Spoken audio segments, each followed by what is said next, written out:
All right. We are talking duck hunting bolt blind.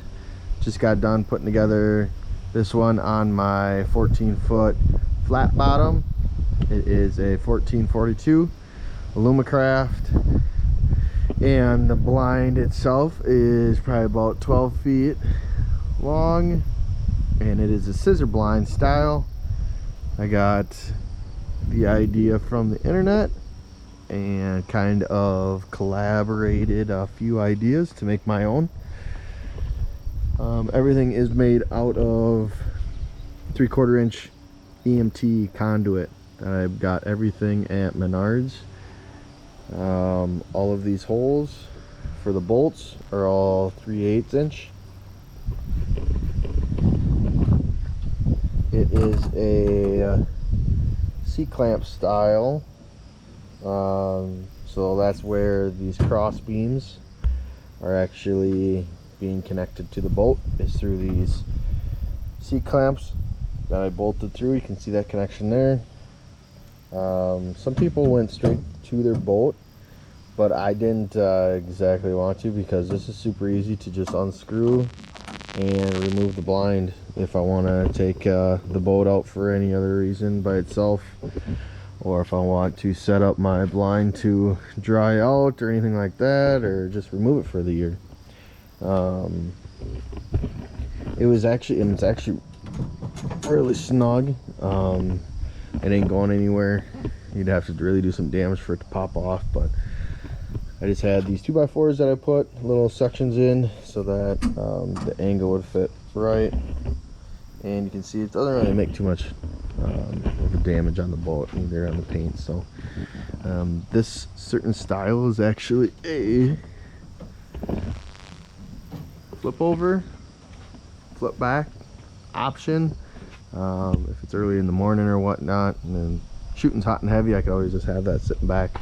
But basically, there's gonna be grass in the back here, grass on top, and then that's gonna be open here.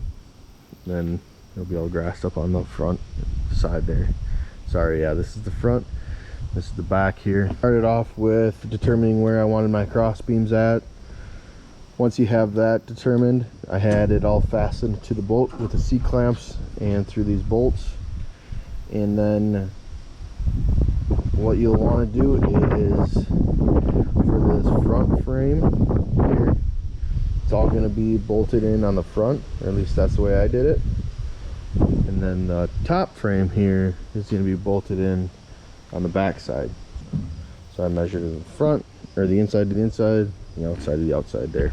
And that was my length, overall length, to make the determination of the frames. The top, front, and back sections.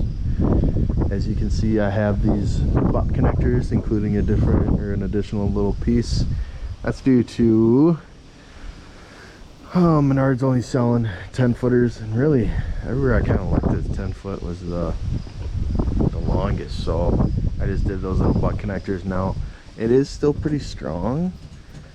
That's just the play in the whole thing. It's still pretty stout. So back to the measurement, whatever length that you have, if you use these 90-degree elbows, these are actually like 7 inches from butt connector to where it actually cuts off or does the 90 degrees. So you'll have to take that into consideration when you do your cuts. Basically the same length for the front and the top, other than giving a couple inches for we're putting it on the back versus the inside, or the outside versus the inside. Once you have that set, I sat in here with a tape measure and actually kind of used my pivot points to determine the lengths that I wanted for each section coming down. And then you'll just need a little help to have somebody hold the other side to make your point where it should go. Make your drill, put in the pin, and you're set there. This one is basically the same thing, the flip over. other than the fact of the arms that come down are just shorter, bolted on the inside, and the overall length is longer than the top, so that it catches the flip back,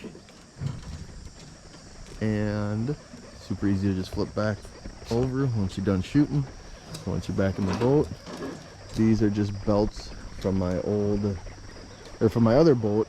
I got a new crank belt for it, so I just use these. And that actually worked out pretty good. These are just little leather belt pins for replacement that I got from Fleet Farm to put in there. And yeah, everything turned out pretty good. I'm gonna paint it now and get the grass on.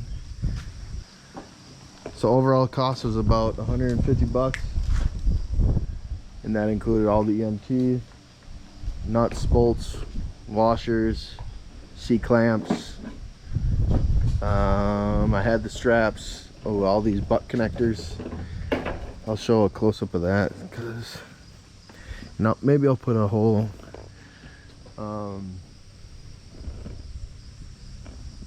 description of all the materials part of the video in case anybody wants that. But yeah, if anybody has any questions, let me know. I'll try and answer what I can. Otherwise, it's kind of a lot of trial and error project. It was fun. It's kind of awkward doing it by yourself just because of how long it is, but I'm able to put it up and take it down, and it looks like it's kinking, but it's really, it's just bending. So otherwise it's pretty, it's pretty freaking stout. So we'll see how it is. There's a little play, but I think that's just how it's gonna be, unless you go inch EMT, which would be a little I think overboard. So yeah, pretty cool stuff. Can't wait to get it painted and grassed in, and I think I'm gonna really like the flip over style. Even if birds are right above me or even a little bit behind me, I can stand up and have pretty good view of everything. So I'll make sure and take a video of when it's all painted and grassed in, and what it looks like from the inside, and maybe some things that I would do differently if I did it again. So thanks for watching, y'all.